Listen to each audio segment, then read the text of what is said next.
Well, that was a wonderful breakfast, wasn't it? And what I want to do now is go and have a lie down. But you can all sit there and sort of whatever you want to do, yeah. I'm going to share with you my very own personal story of coming to faith, the journey that I've been on and that I feel God has led me on. It is a very personal story, and we're all unique. We're all, I believe, created in the image of God, and God deals with us in different ways. But this is my story, and I'm sure there are commonalities with others. So here goes. I was born at a very early age in St Albans City Hospital in July 1950. Difficult to believe, isn't it? But there we are. My children often ask me why I've only got one Christian name, and I tell them that it's something to do with post-war shortages. But that's it. My brother, who's 5 years older than I, he also only has one Christian name. And we've come from a very ordinary, very loving, working-class family background. School was something I found very difficult and quite frightening at times. I was what they call a late developer. But I think they just thought I was thick. And I remember during those times how real God seemed to me when I was a young boy. He seemed very real and very present. And I can remember walking to school in the morning, praying, asking that God would help me and protect me during the day. And at the end of the day, when we put our chairs up on the tables, we always used to sing the hymn, "Loving shepherd of thy sheep, keep thy lamb in safety keep. Nothing can thy power withstand. None can pluck me from thy hand." We were a very nominally Christian family, and we never went to church, not even at Christmas. But something or someone was definitely drawing me. And I asked my parents if I could go to Sunday school, and they were a bit surprised, but they said yes. And I did that for a while, but then gave it up. I failed the 11 plus, if you remember the 11 plus, but that didn't bother me very much at the time, until I realised how it restricted my options. And to cut a very long story short, I worked really, really hard at school and then at college afterwards, to get O-levels and A-levels, and I was very fortunate indeed to be the first person in my family to go to university, and I was lucky to go to Imperial College in West London, where I managed, apart from a large amount of drinking, I managed to get a degree in physics, and even more surprisingly later on a PhD in the field of polymer physics. That was a stage in my life when I would have said that I was an agnostic. I was still interested in the idea of God, still fascinated by the person of Jesus and the gospel stories, but where was the proof? I like to believe that I was a rational scientist and I wanted evidence. Now, Richard Dawkins, as I'm sure you've heard of, says, in my view, completely erroneously, faith is the great cop-out, the great excuse to evade the need to think and evaluate evidence. Faith is belief in spite of, or even perhaps because of, the lack of evidence. Well, that is just plainly untrue. There's a great deal of evidence, in my mind, to trust God and put our trust in Jesus Christ, although I didn't realise that, didn't appreciate that at the time. But over a period of some years, 3 significant things happened to me which rocked my confidence in agnosticism and drew me closer to trusting God. Firstly, at the age of 22, I was involved in a very stupid, very tragic and harrowing boating accident on the Serpentine in London. It's difficult to believe, but as a result of that, 2 of my friends drowned. Now, I don't swim, and I too could have very easily have drowned. Yet, in that moment, those harrowing moments, I knew, in a way I can't explain to you, I knew that God was with me. That was an awful experience. The accident itself, the inquest, the two funerals afterwards, they were acutely traumatizing.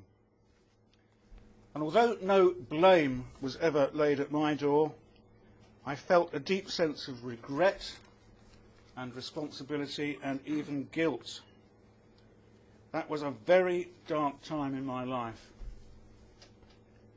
But I had some sense of God in it, and I wondered what that meant.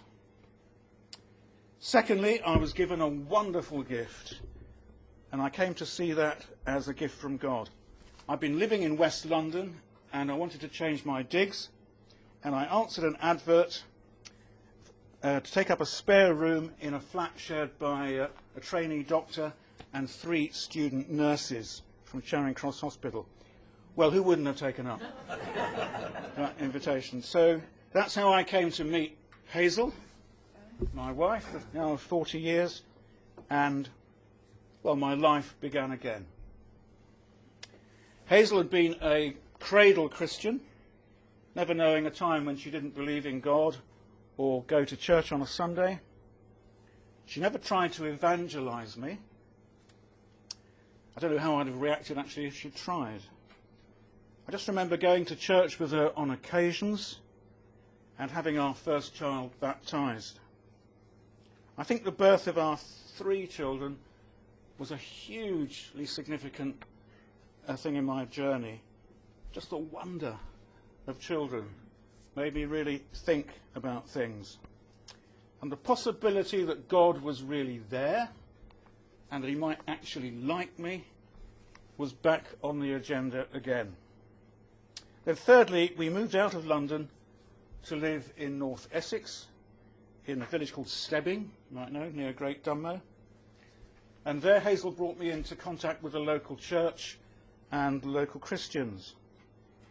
And so I met some people whose faith just seemed to be infectious. It was most amazing. They seemed to have an authenticity which I really admired. And in short, their love drew me into their circle. I still have many questions. Many questions. What about innocent suffering? Heard today on the radio about an earthquake in Taiwan. 10-day-old child killed in this earthquake. What about innocent suffering? What about other religions? I still struggle with these kinds of questions. Perhaps the scariest question of all is, if I did become a Christian, what would have to change? How would my life change? Would I like that? I don't remember anybody challenging me to become a Christian. I didn't answer an altar call. Nobody laid hands on me or anything like that. But I'm sure people were praying for me. What they did was to befriend me, to share their faith with me in a very gentle way. And they drew me in by their love. And God, I think, was at work. When I did discover when I wholeheartedly gave myself over to the Christian faith and professed that I was a Christian, what I found was a remedy for guilt. I found in Jesus Christ the God of love, the God of acceptance, affirmation, forgiveness, a remedy for fear and the beginnings of a new life. Well, you might say, look, you've had a science background. Surely you can't believe that stuff. In this day and age, surely science has killed off God. Well, I'd like to say that there's no real conflict between science and faith. Let me give you one simple illustration of that. Think of 2 recent Nobel Prize-winning physicists, Firstly, Peter Higgs of the Higgs boson got the Nobel Prize in 2013. He's an atheist. Think also of a man a few years before that, in 1997, William Phillips, another prize-winning physicist, who's a committed Christian. There can't be any greater accolade to a scientist than the Nobel Prize. There can't be a basic issue between science and religion. What the issue is a different worldview. It's not a conflict. Science does not disprove God. Science is limited. It can't render all truth on all subjects. Another simple illustration is the Aunt Matilda cake story. Have you heard this? Aunt Matilda makes a cake, and I invite the best scientists in the world to come and analyse that cake. So I get chemists, I get nutritionists, I get physicists, I get the lot to come and look at it. Some of them will tell me how many calories it's got, what the protein structure of the cake is, what the chemical makeup of the cake is, the particles, elementary particles that make up that cake. I get a complete scientific description of the cake. But then I ask the simple question, why has Aunt Matilda made this cake? None of the scientists in the world can answer that question. The only person that can answer that question is Aunt Matilda herself, and she has to reveal it. It's a matter of revelation.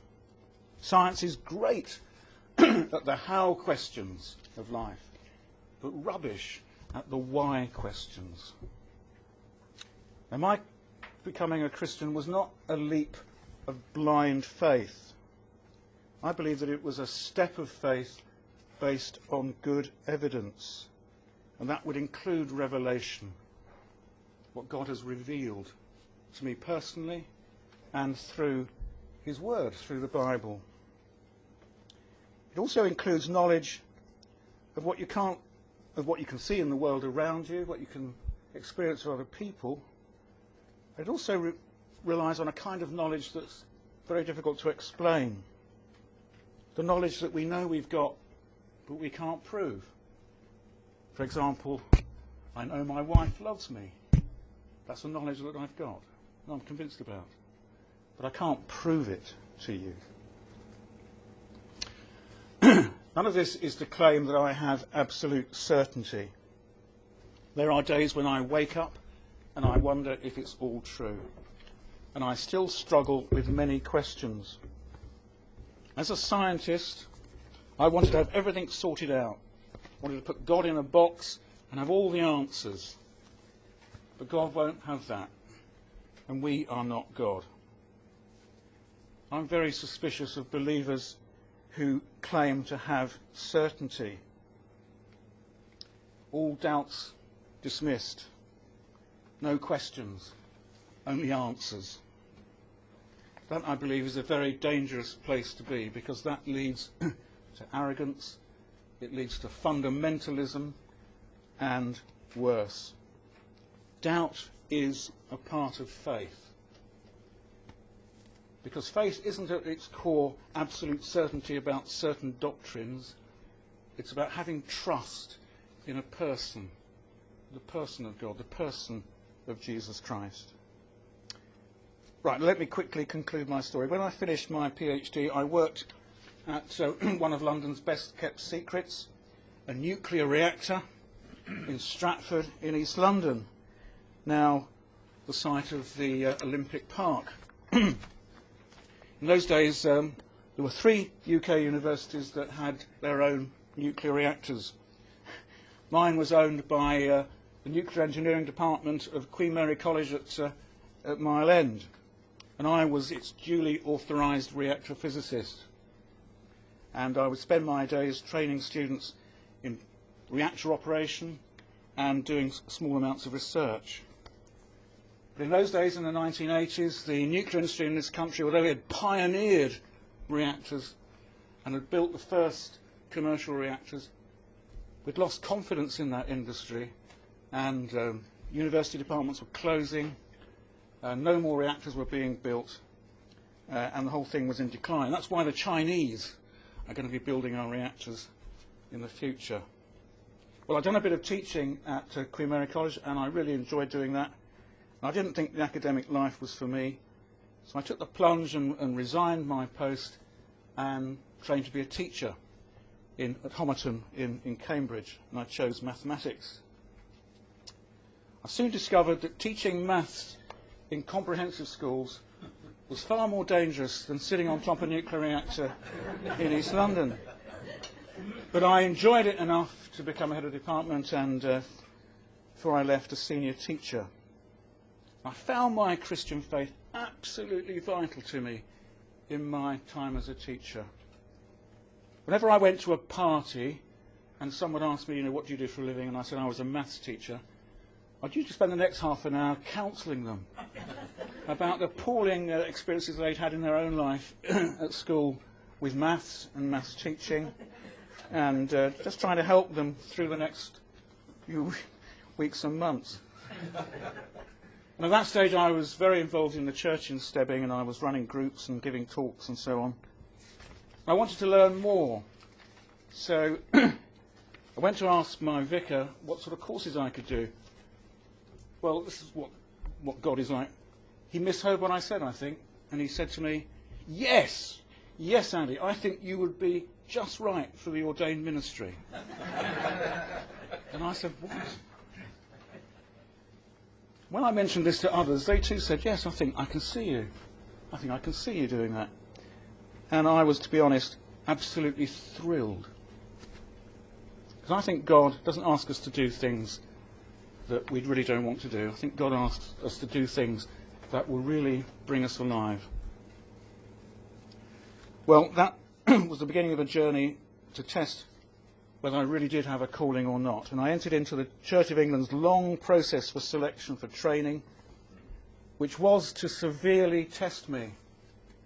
I think the biggest disappointment of my life came the day when the church authorities said, no, we don't think you're the right person. And they didn't give me any further guidance for the future. Looking back on my life, it strikes me that it's in the dark times, the difficult times, the testing times, that I have grown most as a Christian. My faith has actually grown in the tough places. I do firmly believe in the resurrection, that God raised Jesus from the dead. The dead, broken body of Jesus, he raised to new life. And I do firmly believe that God still is a God of resurrection in our lives. Whatever happens to us, nothing at all need be wasted. God can use the things of our lives to bring about good things. The tough times of our lives can be a seedbed for new life. Well, thanks to the love and the support of my family and friends, I did go back and re-enter that process 2 or 3 years later, and with a very different result. I resigned my post and went off to train in Cambridge, Ridley Hall, and then a curacy in Colchester. You know most of the rest of it. I once went to a party, and someone discovered that I was a vicar. They pursed their lips and they said, that must be a soul-destroying job.